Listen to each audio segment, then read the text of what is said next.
Hello, bachcho. Let's read out the question first. In the propagation of electromagnetic waves, the angle between the direction of propagation and the plane of polarization is.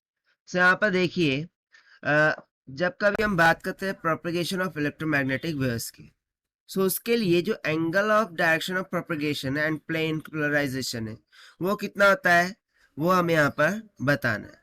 तो चलिए start करते हैं solution से. But before our friends, let's talk about the key concept which we are going to use here for this question. So यहाँ पर हम simply electromagnetic waves का concept लगा देंगे कि इलेक्ट्रोमैग्नेटिक वेव्स होती क्या है, उसके बारे में हम थोड़ा सा डिस्कस कर लेते हैं यहाँ पर. सो यहाँ पर हम बोलेंगे electromagnetic waves. What is mean by electromagnetic waves? So basically EM waves में दो कंपोनेंट होते हैं, ठीक है. एक तो हो जाती है इलेक्ट्रिक फील्ड के कंपोनेंट, ठीक. एक होता है इलेक्ट्रिक फील्ड के कंपोनेंट एंड सेकंड होता है मैग्नेटिक फील्ड के कंपोनेंट. इसीलिए तो हम उसे इलेक्ट्रोमैग्नेटिक वेव कहते हैं, right.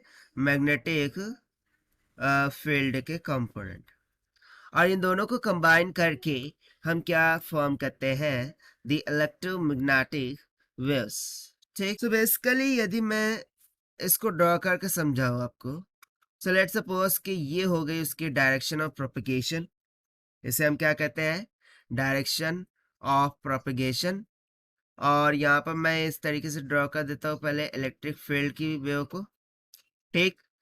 And since you know that कि जो इलेक्ट्रिक फील्ड की वेव होती है और मैग्नेटिक फील्ड की वेव, ये दोनों एक दूसरे का परपेंडिकुलर होती है. इस तरीके से एक दूसरे का क्या होती है, वो परपेंडिकुलर होती है.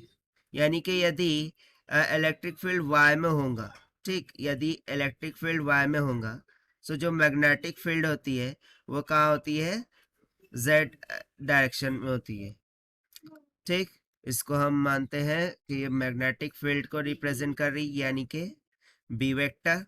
और ये जो ब्लैक से मैंने ड्रॉ किया है ये हमारी हो गई इलेक्ट्रिक फील्ड.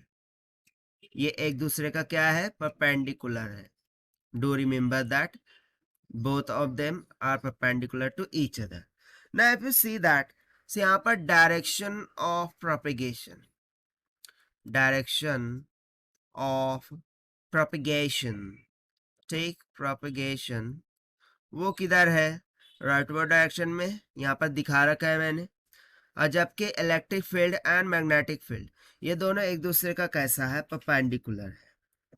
अब यदि मैं यहाँ पर एक सिनेरियो अंडरस्टैंड कराऊं कि इस तरीके से ये इलेक्ट्रिक फील्ड मैग्नेटिक फील्ड के बिटवीन में रिलेशन हमें दे देता है speed of light in vacuum, जो कि होता है c is equals to E nought by B nought के इक्वल, ठीक. तो यहाँ से देखिए c का वैल्यू 3 × 10⁻⁹ मीटर पर सेकंड के बराबर होता है, जो कि बहुत ही ग्रेटर है. सो इस वजह से इलेक्ट्रिक फील्ड जो होती है वो बहुत ही ग्रेटर हो जाती है as compared to the magnetic field, ठीक. सो हम कंसिडर करते हैं कि भाई ये इलेक्ट्रिक फील्ड का कंपोनेंट है. अब आप वेवफॉर्म में देखेंगे यहाँ पर कि ये जो है सो प्रोपेगेशन तो राइटवर्ड डायरेक्शन में, बट ये ऊपर नीचे क्या करते रहता है, इस तरीके से वाइब्रेट करते रहता है. यहाँ पर आप देख सकते हैं ये एरो को मैंने वाइब्रेशन दिखाया है. ये ऊपर नीचे क्या करता है, इस तरीके से वाइब्रेट करते रहता है. अब इसमें ठीक, सो ये मैंने ले लिया इलेक्ट्रोमैग्नेटिक वेव, ये हो गया वेव प्रोपेगेशन, ठीक है. WP लिख रहा हूँ कि प्रोपेगेशन ऑफ वेव हो गया. सो इसके रिस्पेक्ट में यदि मैं प्लेन कंसिडर करूँ, सो लेट सपोज कि ये प्लेन है. सो वही तो यहाँ पर हमसे पूछ रहा है कि जो प्लेन है, प्लेन ऑफ पोलराइजेशन, ये हो गया प्लेन ऑफ पोलराइजेशन और ये हो गया हमारी वेव. सो ये वेव के प्रोपेगेशन और प्लेन ऑफ पोलराइजेशन के बिटवीन का जो एंगल है वो कितना है. सो बेसिकली ये जो प्लेन ऑफ पोलराइजेशन होता है ना, ये इस प्रोपेगेशन की डायरेक्शन का पैरेलल में होता है. कैसा होता है, पैरेलल में होता है. और इसी कारण से ये जो एंगल हमें यहाँ पर देखने को मिलता है इस प्लेन ऑफ पोलराइजेशन एंड ये डायरेक्शन ऑफ प्रोपेगेशन में, वो क्या मिल जाता है, जीरो के बराबर. सो यहाँ पर हम सिंपली बोल सकते हैं so direction of propagation and plane of polarization, ये एंगल किसके बराबर होता है? 0 के बराबर होता है। और यही हो जाएगा हमारा आंसर फॉर दिस क्वेश्चन, जो कि हमने सॉल्व किया by using the concept of electromagnetic waves से। Now let's take the option, so option A will become correct. So this is the required solution. I hope you understood well. Best of luck. Thank you.